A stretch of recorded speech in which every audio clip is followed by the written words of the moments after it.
Why, hello. Why did I start it like that? Ew, gross. Anyways, I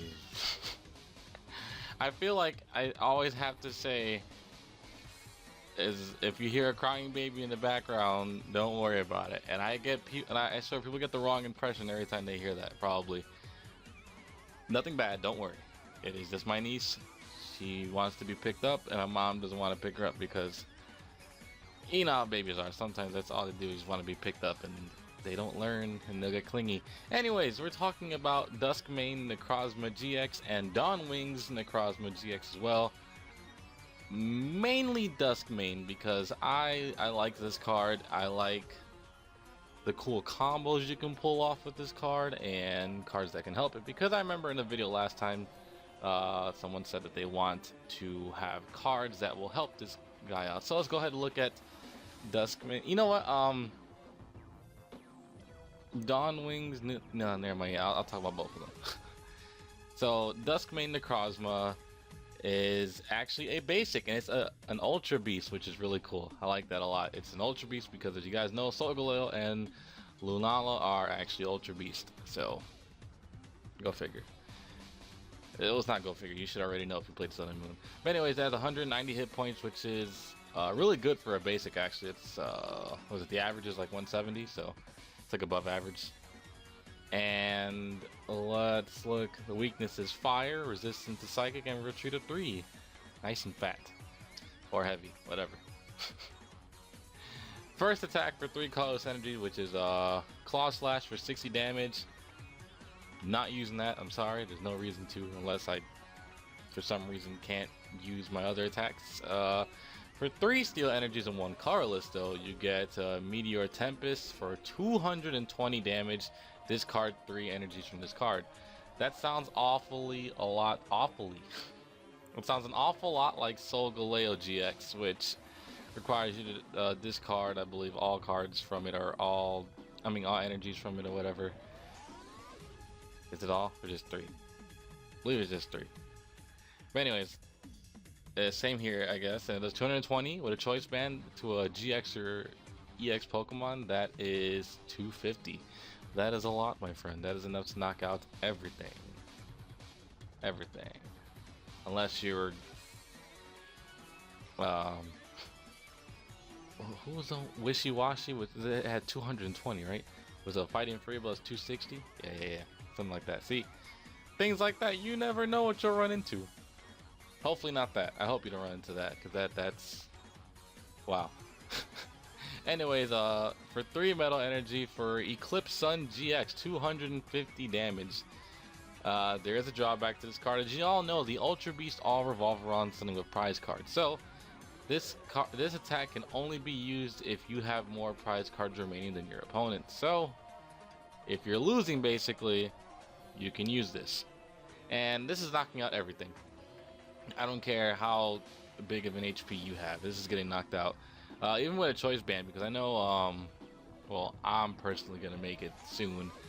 It's a bulky Gyarados GX deck with the dumbbell, so Gyarados will have 280 hit points, which is really nice and fat, nice and tanky.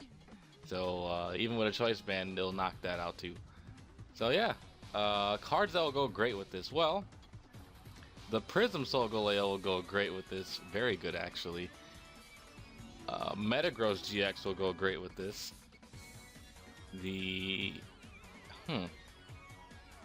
Well, actually, there's a new card that's coming out right now, and along in the same set, actually, which is a new Magnezone. Now, Magnezone has the ability of Magnetic Circuit, which is basically Deluge for Steel-type Pokemon, and that is awesome. It also has Zap Cannon for like 3 metal energies in the colorless for like 130, and then it says during your next turn you can't use Zap Cannon. That's not important. You're not using this to attack. You're using this to attach energies, metal energies from your hand, as many as you like, because yeah, Metagross is cool for this deck too, or for the new Solgaleo, or new Necrozma, I'm sorry, because it gets it from the discard, but I'm pretty sure you can have a lot more in your hand, and not to mention you can only do 1 at a time with Metagross. So Magnet Zone, you can do it as often as you like, and even though it is also still a stage 2, it is only worth 1 prize card rather than the 2 that the Metagross GX is worth. So in my opinion, this is a little better because Magnet Zone will, well, the thing is getting the energies back into your hands. So you would have to obviously like use Brock or Super Rod, and then maybe Professor Letter's gone, I believe. I don't remember if it is still in cycle or not, but you know, getting the energies in your hand is nice because you can just easily unload it onto this guy, because that GX attack only takes 3 metal energies. And then not only that, you have Solgaleo, the Prism Solgaleo. If you really want them back from your discard, you can just use that. You can use that Solgaleo instead. You can also use what was that little thing? Mew, there it is, Mew. To copy the Prism Solgaleo's attack to load this thing up. Again, there's so many options for this Dusk main Necrozma, which is really nice. I was gonna include Dawn Wings Necrozma in this video, but I'm not. I rather focus on the one card because I can give you more comparisons on how to use the card. That's just me. I don't know. If you want me to do a video on Dawn Wings Necrozma, just let me know. I will. I can have that up pretty soon because these are relatively very easy to make. So yeah, those are good cards to combo with this. And again, since it is a basic, Max Elixir works with this card too. So yes. But anyways, guys, I hope you enjoyed this Nightmare Before Christmas. Again, I had an audio issue where the in-game audio wasn't recording, so it only recorded my voice, and I was like, I'm not gonna do that. So luckily I can replay chapters, so I've already beat most of those chapters before, so I'm just gonna be showing you over again. Now I might go through them a little faster since I know what to do and I remember how to do them now. Yeah, that's gonna be the only problem. So yeah, that should be up tomorrow, I hope.